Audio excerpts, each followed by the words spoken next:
Hello, hello. Hi everyone.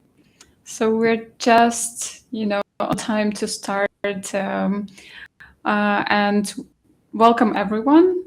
And thank you for giving us the next hour of your time. We have seen quite a big interest, and that's cool. So I guess people would just want to have a small introduction first. So for those who don't know me yet, I'm Viktoriia. I'm a CEO of Playa.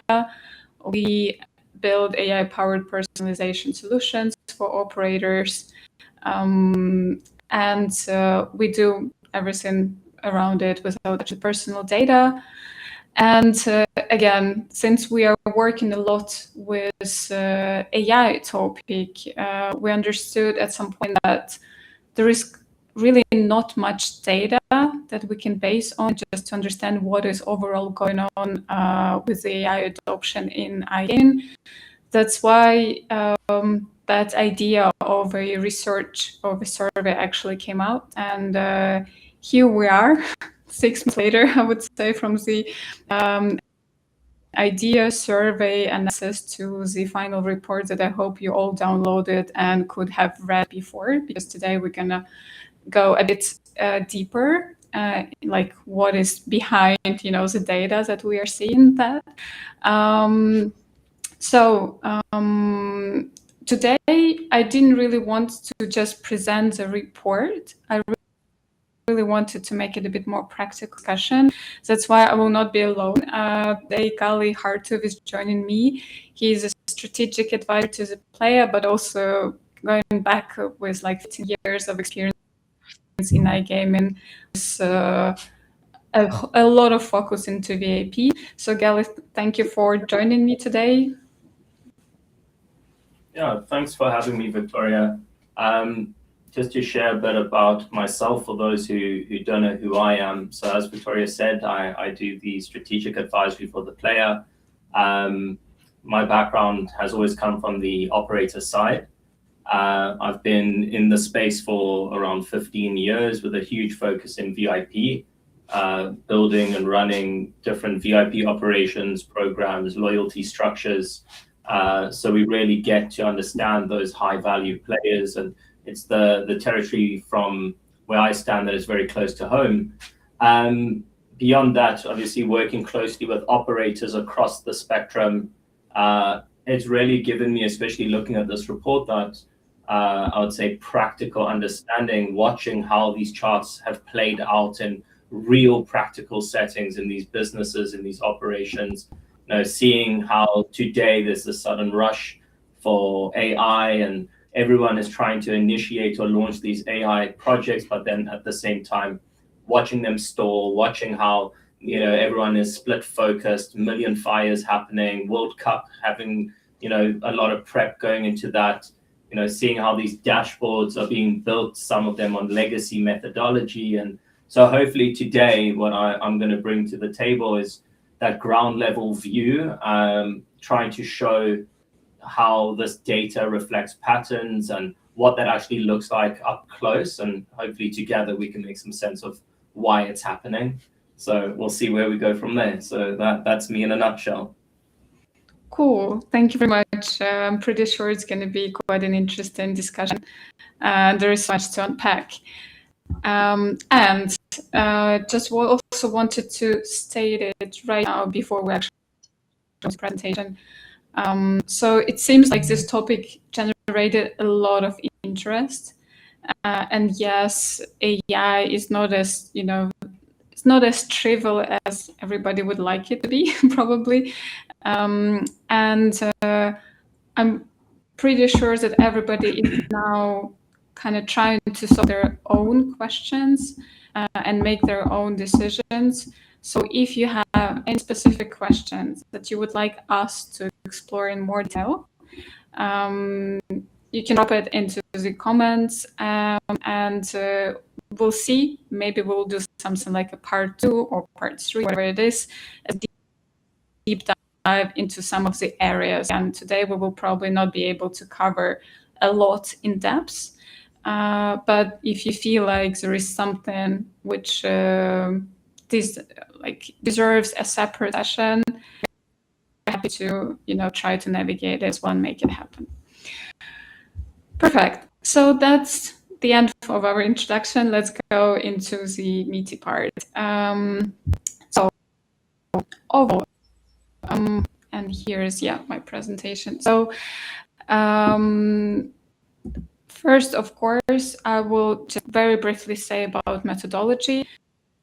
So the survey conducted in January 2026. That's why you will not see any agentic AI use cases, nothing around it, because it wasn't yet there that much. But we'll see. Maybe next year we will cover that as well. The overall, we've got more than 150 responses, but our primary focus was on operators and platform providers. So, we compare apples to apples. And of course, the senior executives was the focus and pretty much the filter to answer the questionnaire as well. And what's quite also interesting, we had quite a lot of mature companies joining, and the best part is that the distribution along the company size was quite good as well. We didn't have any skewness towards smaller or bigger ones. It's pretty much well distributed, and we can see a proper picture around different company sizes. And going already into kind of main messages. Maybe some of you who've been to Next, you already had a sneak peek, so you will probably see some of the parts. But again, we're going to go a bit more into discussion further. So what overall the report is to us? I would say and that's what quite interesting to hear and to see from the results of the survey as well. There is actually zero disbelief in AI. So there was no people who answered that they don't believe in technology. And what is also quite interesting that like 79% of the people are actually using it in some form. Again, that form can be, it can vary a lot, but in some form, they are using it. So, subscription to Claude also might pass here.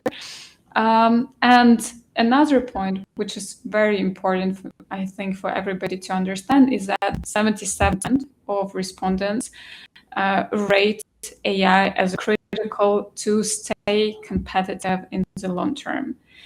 And I think, again, so this is something which is not, we're trying to figure out whether it's going to stay. It's definitely going to stay, and it's definitely going to move competition heavily. So if you, again, it's more like going practically, like if you haven't yet have anything in place, it's better to start earlier than later, because again, many are already either doing or thinking or planning or testing, whatever it is. And then forward, again, that was quite interesting to see by the company size, how are different companies trying to solve AI question. Are they doing it in-house? Are they doing third-party solutions? Maybe outsourced capacity or consultants which are helping, or it might still be as a part of analytics team without like formal machine learning or AI team. So there are kind of different ways how it can be solved. And again, I think this picture looks very logical. So the big ones are, they have a lot of resources. They're building everything in-house because, economies of scale here as well. The smaller companies are doing it through third-party solutions, which also makes a lot of sense. So here, like this is kind of the total distribution, but the smaller ones, I would say here, under 50, under 100 pretty much. The middle-sized companies, they are kind of, pretty much they are making this decision, build versus buy. Some are building, some are buying. And we also will see this group how they're delivering on AI use cases as well a bit later, which is also quite an interesting thing to look at. So here, very logical, makes sense. Let's move. Another big picture to kind of, again, have high-level picture, yeah. So we tried to be quite practical around use cases. and kind of makes them a little bit more measurable and understandable within the operator space. And overall, there were 3 blocks that we highlighted. So one is more around internal automation. So it's processes automation, it's content generation, it's product development, like everything around there. Another one is more customer operations, like customer support, chatbots, customer like KYC fraud, and player intelligence. This is everything around player where you kind of get insights and potentially can, make a better action. Here, what was very interesting to see as well is that automation kind of goes as I would say, automation and operations overall. These 2 areas are much more deployed compared to player intelligence, for instance. And again, it's kind of, once you see the results, it kind of looks interesting, but then you start thinking about it and it's very, very logical. So typically, and this is something what we also, so again, for those of you who were at Next, maybe you have seen, so we had also a panel discussion with 2 directors of AI from Batson and from eBook. And there was a good point that I liked very much, is that when you actually start, you're at the very starting point. It's better to pick a use case where you see that, the success likelihood is very, very high. And it's also something which will not tweak a lot of different processes or different departments, because it's just much harder to implement. So that's why automation is it's easy success. Typically, it is easy to measure in terms of like before and after. Like, for instance, that process was taking us 10 hours before, now it's taking us 1 hour. Again, amazing, great result. Like, we understand that it's now the improvement happened. And it's also much safer space to play, because this is, again, more around internal teams. So you can break, like, again, because you're starting, it's okay as well, and then kind of move forward. So in a sense, this is a very process which is happening within the companies, where you start on the safer space, like high likelihood, easy to implement, and then you go into much more difficult use cases around player intelligence. So that's at least my view about it. So to jump in there, Viktoriia, I think as well, it's worth being curious about what sits inside, for instance, that 79%. From what I'm seeing on the ground, a lot of the operations, it's more a case of ChatGPT, chatbots, which is, in fairness, like a genuine useful start. But, the whole we use AI still quite rarely means a model is deciding or directing or educating and informing what players receive, how we engage, what offers are we extending. So I think the real interesting question that the numbers actually raise here is more around the distance between actually using AI and then changing the way that we actually are treating our players. And that distance is really where the opportunity in this whole report is living. So I think for operators that are present today and actually thinking about AI in practice, this is the question really to be asking yourself. Definitely agree. So here we don't really see a 17% deployment on any of the use cases. So the maximum is 43, and more around internal process automation, which definitely agrees that probably 79% was around like, okay, I use Claude to generate better answers, to, I don't know, read through different documentation faster, to make meeting notes and next steps much easier, which is, again, already more around process automation, but more like personal one. Yeah. And yeah. So true. So that gap between like easy to implement and hard to implement, and typically hard to implement where actually the money is. And I think I even have it on the next slide. So yes. So typically this is where like everything around player, again, this is kind of a bit space where you do need to be cautious like during testing, during implementation and stuff, and typically involves more departments. But again, once you actually unlocked it, this is where the value kind of starts to generate much more. Yeah, so, and again, moving, I think, forward. Okay, let me actually, yeah, okay, understood. So that's exactly why I wanted to go until further. So I would actually, maybe I would move to this slide, and I think we will go a bit more into the discussion. So again, so we have seen the picture, like what by company size, what they're doing in-house or third-party solutions, and we also have seen use cases kind of for the whole industry. But here, this is a breakdown, and again, I think this is my like favorite slide and I like favorite piece in this report, because for me that was super fascinating to look at. Is that like we look at the use cases on that side, and we see how these use cases are being implemented based on company size. And what we do see is that the bigger companies are actually leading the AI race. So, and again, why it was striking for me, because if I look at other industries and their examples, typically you have like smaller or mid-sized companies who are disrupting, who are, they're typically still smaller, they're more flexible, they're faster. So they are the disruptors of the industry, and they might be actually the ones who are going much faster with innovations, and particularly here with AI.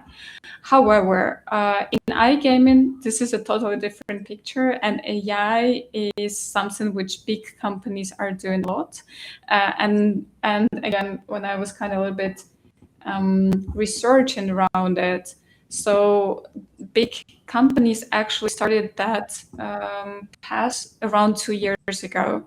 So they actually started to bring directors of AI into their structure, and they are having the teams. And this is something which has a strategic priority on the roadmap of the whole group or the big company.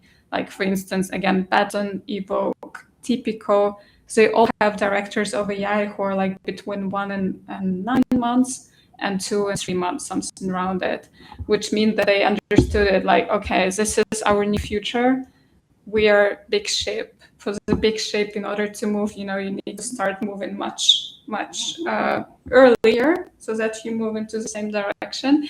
Yeah, and that's why we're actually moving that ship much earlier, and it seems like they're still kind of very, very ahead of the curve.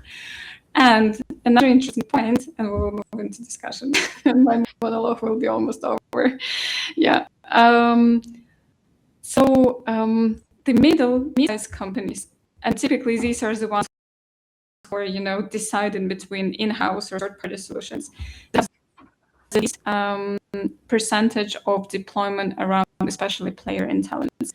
So it seems like, again, it is kind of a bit harder thing to do, and you need to be strategic around it. You need to provide space in your roadmap as well, and resources. And for the third-party solutions, it's a bit easier to implement because there's kind of a lot that the third party might help you with. But here, like, it was just kind of a very interesting tip.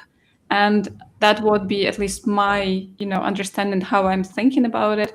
But again, there could be other hypotheses going on. So we're definitely going to discuss a little bit more. So, and that leads me to pretty much the question that, Gali, I want to discuss with you. Again, coming back to this build versus buy? I think this is kind of one of the big still questions for many companies who are saying to do, where to start, and like, should we start it actually in-house or should we buy it? And I am definitely biased, so I will not respond to that question, but I'm really wondering like how you as a consultant for the operators would think about it, and what you would say if somebody would ask you like, okay, how do I approach that question and how to think about it? I appreciate the question, and I'm sitting in a very fortunate position because I'm on both sides of this question. I get to see it from the angle of the player, but I also see it from the various operators that I get to work with. And honestly, the way that I view this and the way that I'm seeing the direction is, we can divide it into three different groups. First, if we look at it, if the first and foremost foundation is that if the data isn't there or the data is not there yet, and you as an operator, you can't reliably reconstruct a player's activity and payment history for, say, the last 6 months, doesn't really matter what model you've bought or built. No model can work with what doesn't exist. So, the report itself has that wonderful quote about how hard it is to, tell snake oil from, I would say, like, game changers, and clean data, in this case, obviously, is the best protection that we have. But it lets you test any vendor's claim against what is reality. Now, that homework over here is yours alone, and it's worth doing first, because if the data is not available, there's no point in even trying to buy a solution. And we said in our consulting all the time, like, technology, for instance, is not a strategy, and technology is only part of the puzzle. This over here is about accountability and ownership. So if nobody in the organization is ready to own all the outputs, then, and I say this with sympathy because it's the most common situation that I'm seeing right now, it's that a bought model tends to join multiple other BI dashboards, most of which are either left unused or underutilized rather than actually changing anything. So I think sorting out that ownership question is pivotal to any operator that is considering build or buy, because it costs nothing to have that ownership in place, but it changes everything. And the third grouping here, especially for those larger operators, the 1,000+ operators, where we see player intelligence is genuinely strategic. Building may honestly be right. And if we look at Betson and Evoke as perfect examples of this, they've shown that path works when you are committing for years. But they started 2 years ahead of the majority of the industry, most of which are only waking up to this reality now. So, where building clearly wins is buying clearly wins, is somewhere in the middle. Clean enough data, a team that is ready to act, no appetite really or time or resource to wait that 18-month period to build out the infrastructure, turn it into a project. And I think the takeaway here is, like, and whichever group you're in, for those listening, the sequencing of this is what matters more than the vendor itself, including, in this case, the player. And I think that this is something that operators need to understand. Where are you in the process? Do you have those three groups ready? Do you have clear ownership? Do you have clear data? And then at the same time, are you prepared to go through an 18-month journey to be ready? Or do you need to act now? And if so, how do you act now and where? I totally support here. So I think, so in a sense, before you even take this decision, build or buy, like, you do need to double check first, like, whether data is fine, because whatever you build or buy, makes sense for sure. And I mean, ownership 100%. is a good thing as well. Super interesting.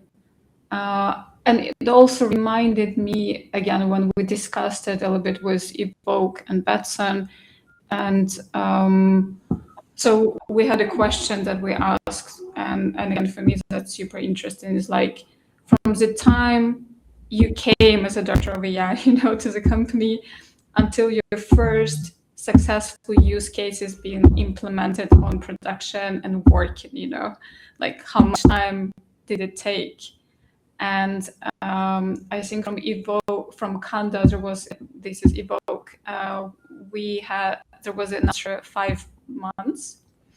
And from Kleber, from the Batson group, I think it was more closer to 12 months. And again, I understand that, again, it depends on like what is your right now situation with the data and how much resources you can in order to fix it fast, until you actually can deliver something meaningful. So yeah, so I definitely agree with a lot.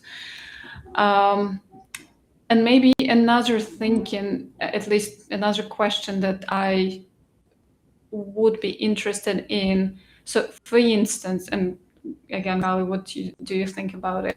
So if I'm an operator who doesn't have anything yet, and I do see that, the big companies are actually much more ahead of me, like how to, I'm just thinking like, what do you think people typically most underestimate about like what it takes to be the leader? And like maybe there are other ways how you're thinking what could be the problematics which are holding many companies behind, and like before we go into question like what to do and where to start. Yeah. So it's a great question, and I think it's something that a lot of operators are kind of wrestling with at the moment. If we're already 2 years behind, Betson and Evoke, if we don't have the resources or the ability to catch up, so to speak, what do we do? How do we become more competitive? And, my read, assess all the different factors here. I mean, it's taken me a while to get to this conclusion, but at the end of the day, everyone assumes that the lead is made of technology, and it mostly isn't in reality. 2 years in, what Betson and Evoke have isn't just better models. It's 2 years of organizational structure and strategic planning and organization that is utilizing technology in practice, not just in theory. Failures that have been experienced over those 2 years, they've already been absorbed. They've already been taught, what not to do. They've transformed into lessons in order to inform future action. So now we're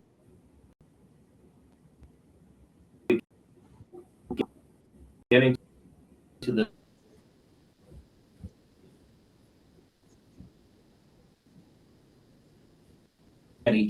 right now are looking at this as more like prediction, as opposed to just landing on, say, someone's desk, because now there is an owner, someone has written the playbook of what to do in these instances. And that's actually the part that the charts can't show.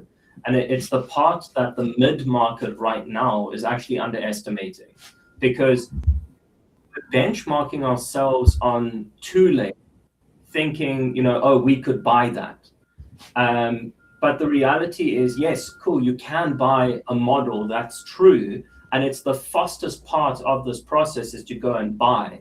But what you can't buy is the mentality and the habit to act on what you get. So the good news is obviously that the habits don't take 2 years to build. If you build them deliberately on like one small use case instead of trying to discover them by accident across, say, 10 simultaneously. So the leaders that are in the space, they've paid the full price for their lessons. They've gone through the teething issues. They've gone through the pain points. They've experienced this over the last 2 years, whereas everyone else gets to learn them, for lack of better description, at a discounted rate. But only if they're going to start treating the organizational side as, I would say, the actual project, not as the afterthought.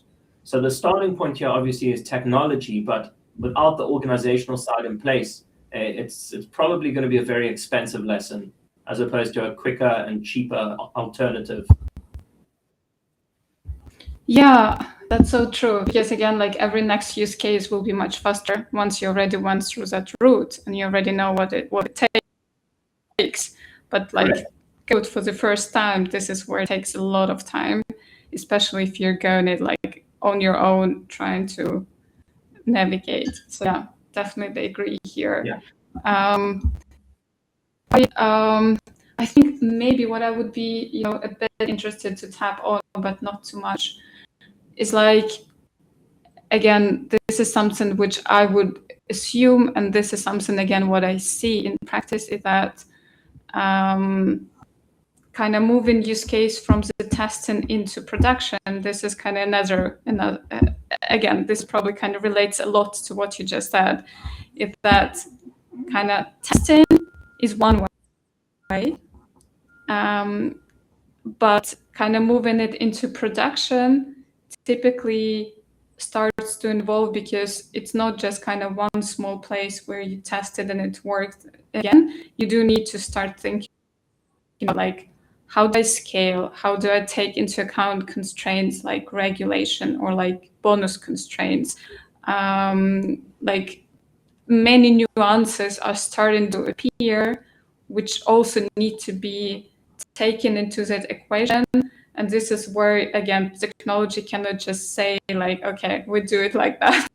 So it typically should work within the constraints of the context of the operator, of the regulatory space, and of overall, like what are the KPIs of the company, the business goals. So that's, again, I would probably assume that this is that organizational muscle, as you're saying, which is needed in order to kind of solve all that very nicely and move, to the next use case. Yeah. Could I? Yeah. Okay. Yeah, 100%.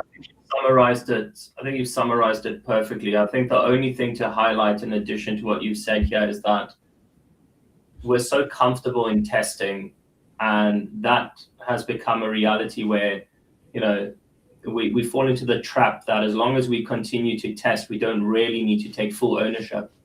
So I think the next step is exactly what you've highlighted now. How do we get out of that testing bubble and actually move into practical application? True. And now we're going to move into practical use case that we're going to dive deep into right now. And again, going forward, we want to look at only two use cases, I would say. One is predictive analytics, another one is lobby management, because we will definitely not have enough time to discuss everything. So we picked two. And I see the question regarding like what out of these different use cases has the biggest impact. I will actually come back again a bit later in the presentation, and we can also be able to discuss it. So, and again, thank you for the question. If you have any more, just shoot. We're looking at them, and we will be taking them as well, and trying to secure some space at the end so that there are more questions and we can answer them. Okay, so moving to cases. And what we took is one is predictive analytics, and we want to look more deeply into churn prediction and early VAP detection. And the lobby a bit later. So predictive analytics. This is also quite an interesting thing because overall there were I think there were like 18% of the companies saying that they do use AI. And again, predictive analytics is kind of a bigger space. It includes different types of predictions. That's why we wanted to go a little bit into detail, like what exactly is there across the three, three quite typical ones. And again, so we kind of ask everybody, okay, out of these three, what do you do? How many are actually using machine learning or any other AI models for that? How many are using still business or triggers, manual, not in use at all? And what was quite interesting, and we will start with the churn prediction, is that 1/3 actually using models in order to predict potential churn, but out of them, again, only 1/3 is actually using them already in some form to either adjust bonuses based on churn risk, or provide more offers potentially, or prioritize the players for manual outreach. So this is where the action is going on, because again, predictive analytics, it's the information, and information without action is just kind of, you don't need it. It doesn't work. It doesn't bring value when you need to act upon it. And here the interesting part was that, like, okay, we do have predictions, but 2/3 are not yet acting on them. And this is potentially, again, probably what we just discussed with Gali, that there could be that thing around, like, building is potentially not the most difficult part, actually. It is the implementation where it is becoming much more interesting and much more difficult to do. And another one that we also did is that, like, okay, for those who actually acted upon them, what results have you seen? And we could also see is that if you measure, you do see the increase in retention rates. For some, it was like 2-4 percentage points. For some, it was even 7+ percentage points. But some actually also didn't measure. And here, I'm just thinking, if we're kind of taking a step back, like what we can take out of this webinar. So first, what Gali said, that, okay, check your data, make sure you have ownership, and then make a decision, build versus buy. But once you actually decided on the use case, make sure you know how to act upon it, and make sure you know how to measure the success. Because without that, like, all the building part was in vain, I would say, until you're not using that.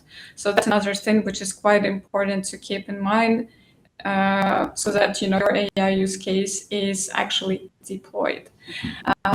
So that's, again, quite an interesting reflection, like where you have all these problems on the way and how to make it successful. I don't know, Gali, maybe you have some of the your view, how you're looking at that, because that's also quite curious. I mean, just listening to you speak, like, I'm thinking of several clients right now that have gone through these kind of transitions, applications, and so on. And although I haven't built the AI churn prediction models myself, obviously seeing them in action, and even how they reflect more closer to home in, like, the VIP spaces that I work through, watching that 66% and how that plays out client to client, it's the same sort of pattern time and time again. Data teams are building out these beautiful churn models. It's generating lists every morning. It tells you which players are about to leave. It's forwarded onto a CRM or VIP team that already has, like, their hands full. Their capacity is near reached. A calendar has not been drawn up in anticipation. There's no real defined ownership playbook on who's needing to do what when. Meanwhile, these are at-risk churn players. So what tends to happen, especially when there's no organizational, alignment, is these lists just accumulate. And although the models may be working fine, due to, again, the lack of ownership, the question of what actually happens the moment that play is flagged is what's always sitting open. So, the cruel part about this is that we now have capability and we see the results, or we see what is coming through this, but the cost is actually invisible. It could be that, for instance, a broken model throws like an error, it gets fixed, but then the model that no one's actually acting upon, that's the one that is, quietly under the radar losing, and it's losing you players. And, all you're seeing is this flat retention rate, but no one can actually explain it. And that's exactly what this chart and this page and what we're discussing is telling you. And I see it across the industry at the moment, and it's a very real reality. I'm also curious because I'm pretty sure you have a lot of different examples. Because again, we looked here more about churn prediction. I would assume that early VIP detection has very similar set of problems. And here we were not able, to again measure how it was used and what was the outcome. I mean, but it's very, very directional because again, only one first. So out of this set, it's like 4 companies who said that they are using. So it's kind of very small selection. So it can only be directional, but even if we look directionally, so some of the responses were that early VIP detection brought us more revenue, something between 5 to 20%. I'm just wondering again about your opinion, like how, like again, you probably did it already. Does it work, and what you can expect? So, without revealing like every trade secret, VIP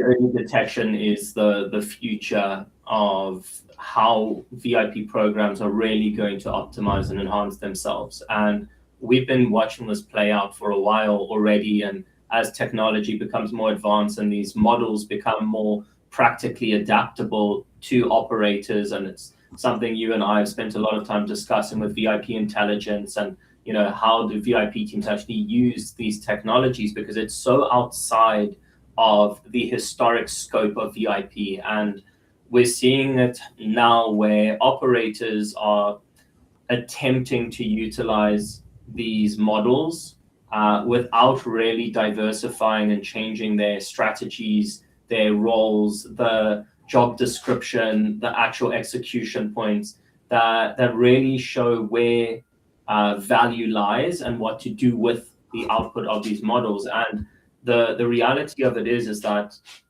while you may have these early detected models and VIP detection solutions in place, often what you find is that the relationship window, if you don't act timeously, it closes by the time you actually engage these players. And those without these models that are still relying on financial indicators and financial triggers, you're looking at it through one lens, and it's a very outdated and slow lens.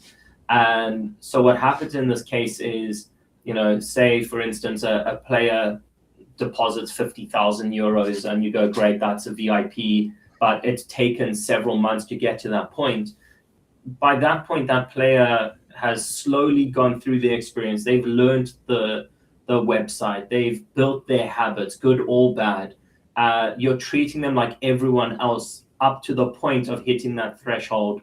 And only once they get to that point of crossing over and getting their VIP account manager, at that point, you're like, welcome to VIP, and suddenly the experience is meant to become special. But the reality is that they've already learned those habits. They've already formed their behaviors.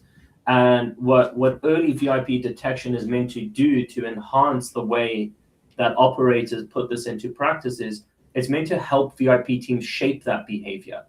It's meant to help VIP teams and VIP account managers hold on to probably the scarcest resource that they have at their disposal, which is time. Yeah. VIP account managers don't have a surplus of time to go and wait and review accounts endlessly and pull up the 20 dashboards that BI has so carefully created for them.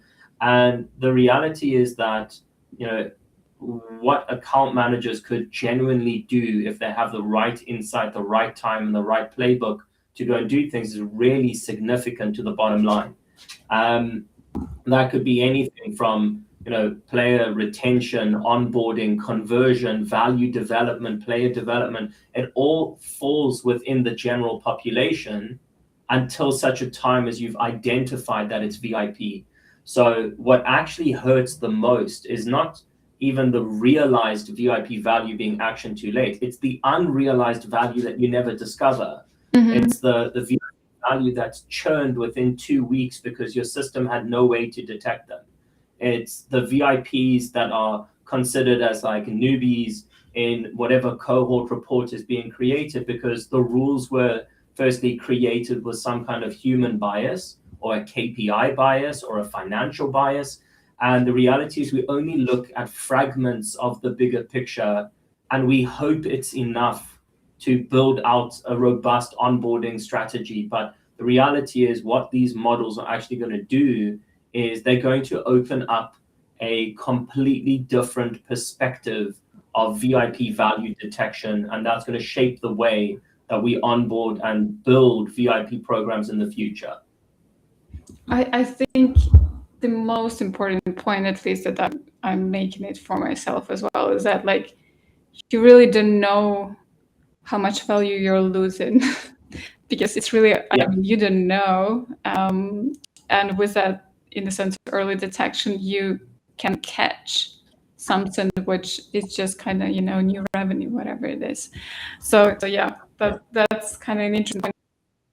It's it's hard to measure the use case, but typically, it's actually quite a lot of value that you can get. Okay, we will speed up a little bit. Now move into that's pretty much the last use case that we're going to look at today. So again, we had predictive analytics. This is one way how to do it. Lobby management or lobby personalization or game recommendations, whatever you name it.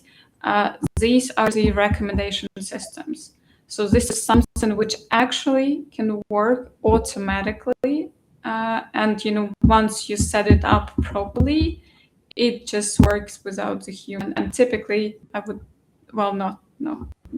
say that it's easier to implement. Probably not. Still quite. You need to implement. That's why I wanted to pull that, a bit in another view. What I was also, quite surprised was when I was looking at the results is that there is lobby and there is also bonus recommendation. So these are both recommendation systems. And for both, we actually ask a, deep dive questions, like follow-up questions. How do you, if you're already using AI ML, on what level do you actually use it? Do you personalize it per player for each individual? Do you personalize it per segment, meaning that it's not the player who receives their personalized, but it's a segment of people, group, who receives the same? Or maybe there are just kind of rule-based part or manual actually. And what I'm a little bit surprised as well is that typically the bigger part who are using AI and actually have lobby and the same holds for bonus recommendations is that they're segmented. And I would frame it, so before I was thinking that, okay, actually, this is still a question that we don't know, we can't answer, but is it actually AI, or maybe there's kind of some misunderstanding in terms of what is AI overall. Or on the other side, what I was thinking is that segment-based, and you can still use AI for segment-based personalization of lobby, but in that case, you're probably not using the full potential of AI because ideally, the target state, it should be personalized per person. For each player sees their own lobby, each player receives their own bonus.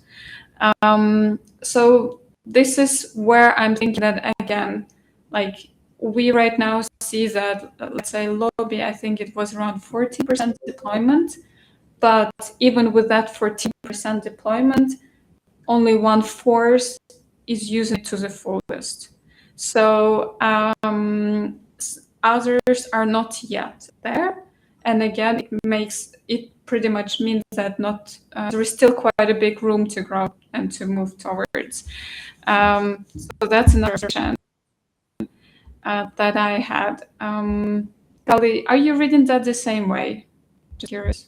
I mean, the only thing that I would add to what you've mentioned now is, from at least the floor, the way that you look at from the player perspective or from the team is that lobby is the use case that players can actually feel. A churn intervention or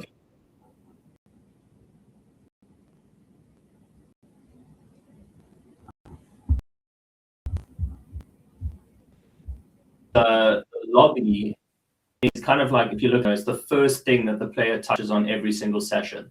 So I think in this case, when you've got cases where what I've seen with operators where you have these static lobbies, the people that are actually paying for it are those like mid tail kind of players. It's the ones that aren't quite big enough for VIP, but it's also the players who aren't new enough to be part of that kind of welcoming journey. So in that instance, we're looking at it as like the same grid that everyone else is viewing. We're looking at it from the experience where the casino becomes the same place where no one knows how to differentiate between A and B. And I suspect, that's where that mid retention is probably feeling it the most. So that personalized lobby is in effect where the VIP manager will be able to experience or scale down to every single player in their book. It's why, in this case, I take your point a step further, that it's not just an entry point, it's where probably we'll find the broadest reach for every euro, every dollar that an operator is going to spend. Okay, I'm back. Welcome back. Yeah. If you want, I can get what I said, but no. I'm pretty sure okay, cool. that was. Yeah. So I guess there was quite an extensive answer for sure. So let's move forward. So in total, again, this is something that we could pull from the report, but I would probably comment as well. Overall, what are the expected results from the different measured use cases? So lobby management could bring like +3, +9, and even more % in GGR, and +2.6 percentage points in retention rates. I would actually like this result. This is something that I'm also observing like in our practice. Here, maybe I would only add is that typically, at least this is somehow how we are looking at it, is that you have active player base and you have new player base, like new players who are just coming. So typically active player base are much more, they're already well developed, showing good financial metrics and so on. So typically for them, so this range is more for active player base. But new player base is much more responsive to recommendations to lobby. So typically you always see there is, like every time, like, and it's 100%. In 100% of times, you could see double-digit growth, at least in our practice. With active, it might be a bit more trickier, but new always super responsive. So this is something that I would just add here as a extra. Churn prediction, early VIP detection, pretty much this is really the range that you can expect. So if you're planning your use case, what to prioritize and what to, receive out of it, these are the good estimates to go with. Other use cases, bonus recommendations. We actually had too few were deploying that, and many just were not ready to provide the answers. So it seems like maybe there was no action yet in place or measurement yet in place. So that's why there was no answer. But again, bonus recommendations, this is something which goes very well with churn prediction. So pretty much it's going to enhance the churn prediction itself as an action. And you can view it together, and the results could be like very, very good, like again, double-digit growth. And again, another disclaimer, which is quite important, it really depends on your maturity level, like where you are in terms of your processes and operations. So if you're very well established and you already, I don't know, tried hundreds of different ways how to retain, how to build retention overall, against such, probably you're going to have a less growth because you already have quite a mature system in place. But if you don't have yet the mature system in place, or maybe you're just establishing it, this is where you will see quite a big growth. That's important, and it works for each use case. So the baseline matters. Customer support. I mean, this is quite a normal thing already, and very, very used. We didn't measure because typically many are not measuring through the revenue or financial metrics. Many are measured through resources and through customer, like ENPS, probably something around it. So that's why, I mean, those numbers will not help, at least to make a business case. You know how it works. We didn't want to go into details. Player segmentation, again, this is something which works and enhances everything else. So if you can do like very good dynamic segmentation of players, and with this segmentation, you can actually build much more targeted activation strategies for new players or retention strategies for your active players. All your next actions will be much more enhanced and will deliver a better result. So I would say that player segmentation as a separate use case will not give you the value, because again, this is the information that you need to act upon. But combining player segmentation with early VIP detection, with churn prediction as well, with different recommendation system, even like segmenting your player base by like, do they actually like gamification tools that you turned on? This is another way how you can do it. And on one side, you will not overwhelm people with too many things happening, for those especially who don't like it. But for those who are, who like it, you can build it as a part of their journey. So that's overall, just at least I would, this is how I'm thinking about it. Again, as we said at the very beginning, if you want to go a bit deeper into, I don't know, maybe one of the use cases, or how do we actually calculate, like what could be the Excel file where I compare build versus buy, just put it as a comment in here, or I don't know, just text me or Gali in person, and we will see what we can do. Maybe we will be interested to prepare a little bit more and kind of have a second part. So that's overall where we are. I see that we're running out of time. Okay. I think let's stop here then. Are there any questions that we haven't yet answered? Or maybe do you have more questions? I See, there's the see. one question there regarding the biggest mistakes operators make when trying to move from AI experimentation to actual business value. That's, I would probably answer it a little bit differently. Because I was thinking again, like how to maximize the success of a use case. Yeah. And I mean, given that you already have like data in place and it's a part of your strategy, yeah, maybe let's just keep it out of. So if you have enthusiasts, that's a big plus. Maybe you can actually prioritize your use case not according to the value it prints, but according to the person who is very enthusiastic to actually, push it.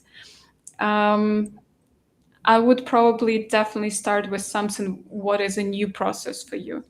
Because again, if you already have segmentation and on that segmentation, there are multiple retention flows, which like bonus flows or whatever, which are already kind of put on different triggers, it will be really hard to kind of try to experiment. Okay, for this part we're keeping that, for another part we're trying something new.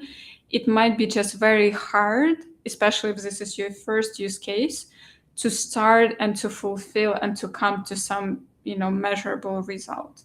So I would start with something easy and new process. Maybe it's early VIP detection. That's quite easy, easy implementable if you don't have it. And or lobby personalization, again, something new that you don't have and can be just embedded. So I would probably go through that. And of course, the like making it a small team who is dedicated to that project and securing the space on the roadmap.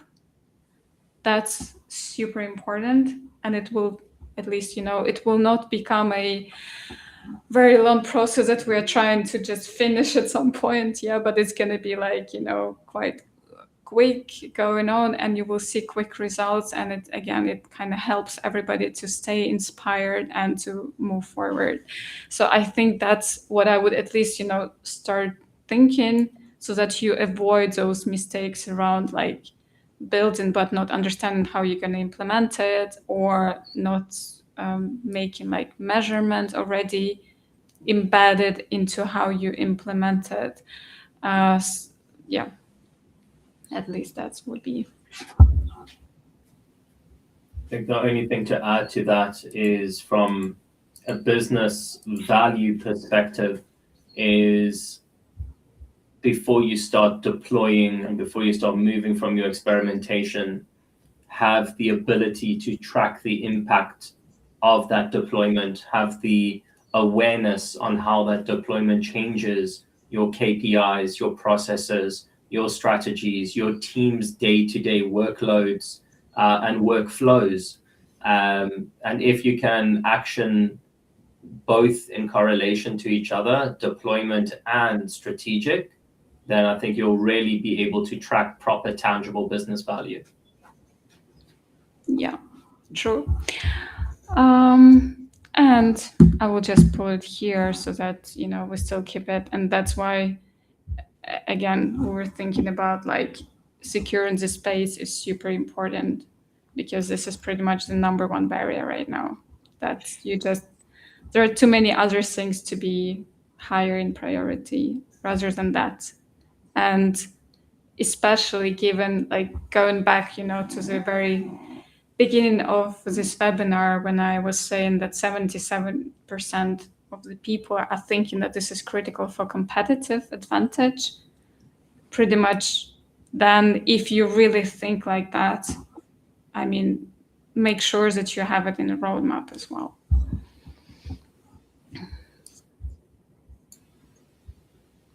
Perfect. I think there's so much more to unpack to this report, Viktoriia, and we're probably going to have another conversation offline about our potential part 2 to actually bring more insights to this, because there's just so much to unpack. And this is the first time ever that, thanks to the collaboration between the player and Next and all those who contributed to this report, that the industry is actually seeing the first glimpse into where we're at with AI, how much, you know, us as potential operators are either ahead of the curve or behind.